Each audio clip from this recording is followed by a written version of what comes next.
Hello friends, സാന്ത്വനത്തിൻ്റെ ഇന്നലത്തെ എപ്പിസോഡാണ് കേട്ടോ പറയുന്നത്. കാണാത്തവർക്ക് വേണ്ടി കേൾക്കാത്തവർക്ക് വേണ്ടി മാത്രമുള്ളതാണ്, കേട്ടവർക്കൊക്കെ സ്കിപ്പ് ചെയ്യാം കേട്ടോ. അങ്ങനെ നമ്മുടെ ബാലൻ വീട്ടിലേക്ക് വരുമ്പോൾ തന്നെ ഗോമതി ഓടിച്ചെല്ലാണ്. ബാലൻ്റെ കയ്യിൽ കുറച്ച് ഫ്രൂട്ട്സൊക്കെ ഉണ്ട്, ദേവിക്ക് കൊടുക്കണമെന്ന് പറഞ്ഞ് കൊടുക്കുകയാണ്. പക്ഷേ ദേവി എവിടെയെന്ന് ചോദിക്കുമ്പോൾ കുളിക്കുകയാണെന്ന് വിക്കി പറയാണ് നമ്മുടെ ഗോമതി. അതൊക്കെ കാണുമ്പോഴും പിന്നെ ഗോമതിയുടെ ഒരു കാര്യങ്ങളൊക്കെ കാണുമ്പോൾ ബാലന് നല്ല സംശയം തോന്നുന്നുണ്ട്. എന്നിട്ട് കഴിക്കാനുള്ള ആഹാരം എടുത്തു വെക്കാൻ പറയാൻ കേട്ടോ. എന്നാലും കൈ കൊടുത്ത് ആ ഫ്രൂട്ട്സ് ദേവിക്ക് കൊടുക്കാതെ മേശപ്പുറത്തിട്ടിട്ട് പോകുമ്പോൾ അതൊക്കെ ബാലൻ ശ്രദ്ധിക്കുന്നുണ്ട്. അങ്ങനെ നമ്മുടെ ദേവി ആശുപത്രിയിലാണെന്നുള്ള കാര്യമൊന്നും ഇവിടെ അറിയുന്നില്ലല്ലോ, പകരം കുളിക്കുകയാണെന്നാണ് പറഞ്ഞിരിക്കുന്നത്. അങ്ങനെ ബാലനുള്ള ഫുഡൊക്കെ എടുത്ത് വയ്ക്കുകയാണ്. ഉച്ചയ്ക്ക് ഉണ്ണാൻ വന്ന ബാലനെ ചപ്പാത്തി മീൻകറി എടുത്ത് കൊടുക്കുകയാണ് കേട്ടോ. അപ്പം തന്നെ ബാലന് മനസ്സിലായി ശരിക്കും നോർമലായിട്ടല്ല ഗോമതി ഇവിടെ പെരുമാറുന്നതെന്ന്. അപ്പോൾ ഗോമതിയോട് ചോദിക്കുന്നുണ്ട് എന്താ നിനക്ക് പറ്റിയതെന്ന്. പക്ഷെ അത് ആദ്യമൊന്നും ഗോമതി പറയണില്ല കേട്ടോ. അപ്പോഴാണ് ഞാൻ ഉച്ചയ്ക്ക് ഉണ്ണാൻ വന്ന് എനിക്ക് നീ ചപ്പാത്തി മീൻകറിയാണോ തരുന്നത്, എന്താ നീ ആലോചിച്ച് ചെയ്യുന്നതെന്ന് ചോദിക്കുകയാണ്. അയ്യോ സോറി ബാലേട്ടാ, എനിക്ക് മാറിപ്പോയതാ, എന്നോട് ക്ഷമിക്കുക, ഞാൻ ചോറ് ഇപ്പോൾ എടുത്തിട്ട് വരാം. അങ്ങനെ വേറൊരു പ്ലേറ്റിലേക്ക് ചോറെടുത്ത് കൊടുക്കണം. പക്ഷേ ചോറിനുള്ള കറി ഇങ്ങനെ കോരി ഒഴിച്ചുകൊണ്ടിരിക്കുക കേട്ടോ, നിർത്തുന്നേ ഇല്ല. കാരണം ശ്രദ്ധയൊന്നും ഇവിടെ അല്ലല്ലോ, അകത്ത് ആലോകിൻ്റെ കാര്യം ആലോചിച്ചിട്ടാണ്. അപ്പോൾ തന്നെ ബാലിന് നല്ല ദേഷ്യം വരുന്നുണ്ട്. ബാലൻ ചാടി എണീച്ചിട്ട് ചോദിക്കുന്നുണ്ട്, നീ എന്ത് പരിപാടിയാണ് കാണിക്കുന്നത്?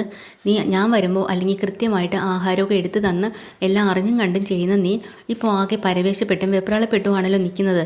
ദേവിക്ക് കൊടുക്കാൻ വേണ്ടി കൊണ്ടുതന്ന ഫ്രൂട്ട്സ് പോലും നീ അവിടെ വലിച്ചിട്ടിരിക്കുന്നു. എന്നിട്ട് ദേവി അവിടെ വെച്ച് കുളിക്കാമെന്ന് പറഞ്ഞു. ഇതുവരെയും ദേവിയെ കണ്ടിട്ട് പോലുമില്ല ഇങ്ങോട്ട്. നീ എന്താ നിനക്ക് പറ്റിയത്? നീ സത്യം പറ. നിൻ്റെ കൈയും കാലും ഒക്കെ നന്നായിട്ട് വിറയ്ക്കുന്നുണ്ടല്ലോ, എന്തോ പേടിച്ചതുപോലെ. ആ സമയത്ത് അകത്ത് അനുമോളും സുകന്യയും കൂടെ പേടിച്ചിരിക്കുകയാണ്. ബാലേട്ടൻ ഇങ്ങനെ പലതവണ ചോദ്യം ചെയ്താൽ ഗോമതി വിളിച്ച് പറയുമോ എല്ലാ സത്യങ്ങളും എന്നും പേടിച്ച് അവർ ഇരിക്കാൻ കേട്ടോ. ഇതിനിടയ്ക്ക് അനുമോൾ അങ്ങ് വയലൻ്റായി പൊട്ടിക്കരയാണെന്ന് തുടങ്ങി. അനുമോളുടെ വായാണെങ്കിൽ സുകന്യ പൊത്തി പിടിച്ച് വെച്ചിട്ടുണ്ട്. മോളെ ഓർക്ക കരയല്ലേ, പ്രശ്നമാവും, അച്ഛൻ കേൾക്കും, അതുകൊണ്ട് പതുക്കെ എന്ന്. പക്ഷേ അനുമോൾക്ക് അതൊന്നും പിടിച്ച് നിർത്താൻ പറ്റുന്നില്ല. കാരണം അലോകിന് ജീവൻ നഷ്ടപ്പെട്ടു എന്നുള്ളത് ഇവർക്ക് മനസ്സിലായി. ശ്വാസമൊന്നും ഇല്ലല്ലോ. അതൊക്കെ കഴിഞ്ഞിട്ട് പുറത്ത് നിൽക്കുന്ന ഗോമതിയോട് വീണ്ടും ബാലൻ ദേഷ്യപ്പെട്ട് ചോദിക്കുമ്പോൾ ഗോമതിക്ക് പറയാതിരുന്നാൻ പറ്റില്ല കേട്ടോ. ഗോമതി അങ്ങ് പൊട്ടി കരഞ്ഞു പോവാം. എന്തിനാ ഗോമതി നീ ഇങ്ങനെ കരയണമെന്ന് എടുത്തെടുത്ത് ചോദിക്കുമ്പോൾ ഗോമതി പറയണ്ട, അതെ ബാലേട്ടൻ, നമ്മുടെ കുടുംബം തകർന്നു, എല്ലാം തീർന്നു, എല്ലാം നഷ്ടമായി, നമ്മളെ കുടുംബം മൊത്തം പോയി എന്നൊക്കെ പറഞ്ഞ് പൊട്ടി കരയുമ്പോൾ വീണ്ടും ചോദിക്കുന്നുണ്ട് ബാലൻ എന്താ കാര്യമെന്ന്. അപ്പോൾ ഗോമതി ആ മുറിയിലേക്ക് കൈ ചൂണ്ടി കാണിക്കുകയാണ് കേട്ടോ. അങ്ങനെ നമ്മുടെ ബാലൻ നടന്ന് അങ്ങോട്ട് ചെല്ലാണ്. ഡോറ് തട്ടുമ്പം സുകന്യാണ് വന്ന് ഡോറ് തുറക്കുന്നത്. സുകന്യ ആകെ ഒന്ന് നോക്കുന്നുണ്ട്. എന്നിട്ട് അകത്തേക്ക് കയറി വരുമ്പോൾ ആദ്യം അനുവിനെയാണ് കാണുന്നത്. അനുവാണെങ്കിൽ ആകെ ഭ്രാന്തെടുത്തതുപോലെ പൊട്ടിക്കരയാണ്. എന്താ ഒന്നും മനസ്സിലാവണില്ല കേട്ടോ നമ്മുടെ ബാലനെ. അങ്ങനെ അനുമോളെ എന്താ മോളെന്ന് ചോദിക്കാൻ വേണ്ടി അനുമോളുടെ അടുത്തേക്ക് ചെല്ലുമ്പോഴാണ് അവിടെ നീണ്ടു നിവർന്ന് കിടക്കുന്ന ആലോകിനെ തന്നെ കാണുന്നത്. ആലോകിനെ കാണുന്നതും നമ്മുടെ ബാലനാകെ തകർന്നു പോവാട്ടോ. എന്താ ഇവൻ ഇങ്ങനെ, ഇവിടെ എന്താ സംഭവിച്ചത്, എന്താ ആകെ ഒരു ഷോക്കായിപ്പോയി എന്താന്ന്. അങ്ങനെ കാര്യങ്ങൾ അന്വേഷിക്കുകയാണ്. ഈ സമയത്ത് നമ്മുടെ സുകന്യ ടെൻഷൻ അടിച്ച് നിൽക്കാനല്ലോ. അപ്പോൾ തന്നെ ഗോമതിയോടുത്ത് കാര്യങ്ങൾ ചോദിക്കുന്നുണ്ട്. വളരെ പാടുപെട്ടും വിക്കും ഇവൻ ഇതിനകത്ത് കയറി വന്നതാണെന്നും എന്നെ കൊല്ലാനായിട്ട് വന്നതാണ്, എന്തിനാ വന്നത് എന്നുള്ള മാത്രം അറിയില്ല. അപ്പോൾ ദേവി എന്തേ, മറ്റുള്ളൊരു മീനാക്ഷിയൊക്കെ എന്തേ, മീനാക്ഷി ഇന്ന് ലീവായിരുന്നല്ലോ എന്തേന്നൊക്കെ ബാലൻ ചോദിക്കുന്നുണ്ട് കേട്ടോ.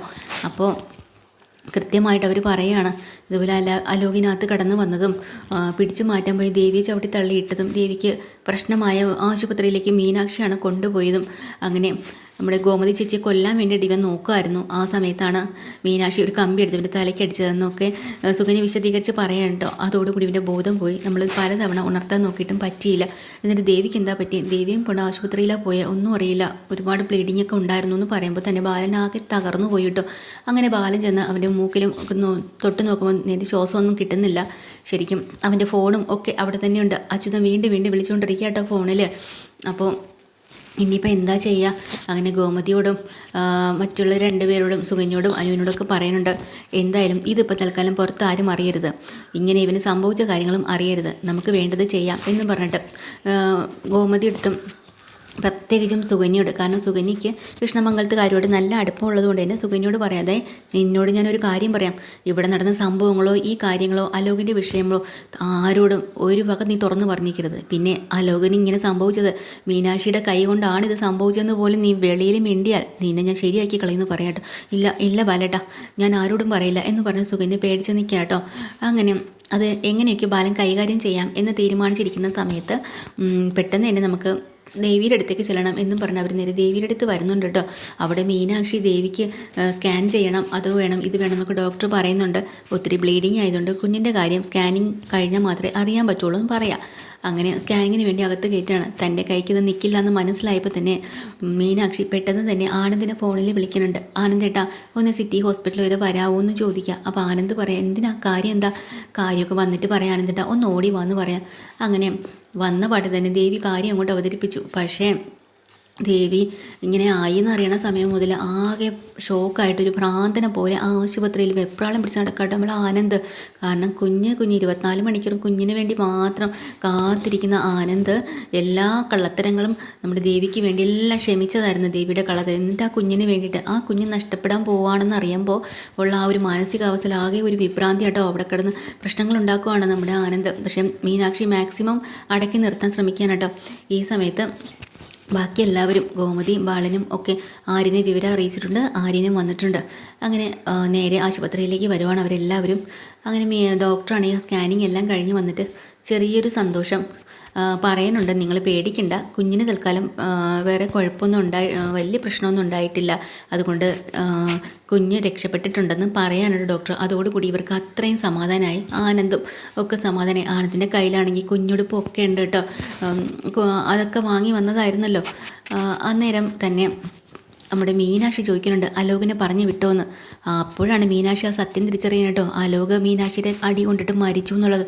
അങ്ങനെ നമ്മുടെ മീനാക്ഷി ആശുപത്രിയിൽ ഞെട്ടി തകർന്ന് എന്ത് ചെയ്യണമെന്ന് അറിയാതിരിക്കണം കേട്ടോ. ആകാശും ആര്യനും ഒക്കെ ആശുപത്രിയിലുണ്ട്.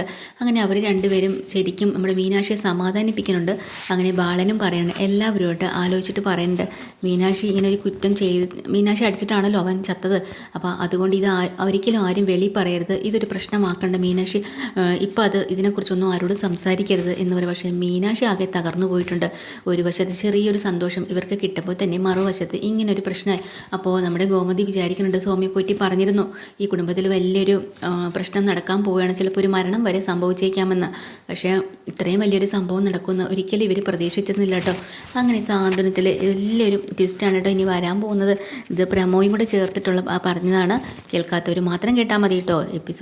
ഡീറ്റെയിൽഡ് എപ്പിസോഡ് വീണ്ടും വരാം. ചാനൽ ഇഷ്ടമായി ലൈക്ക് ചെയ്യുക, സബ്സ്ക്രൈബ് ചെയ്യുക. താങ്ക്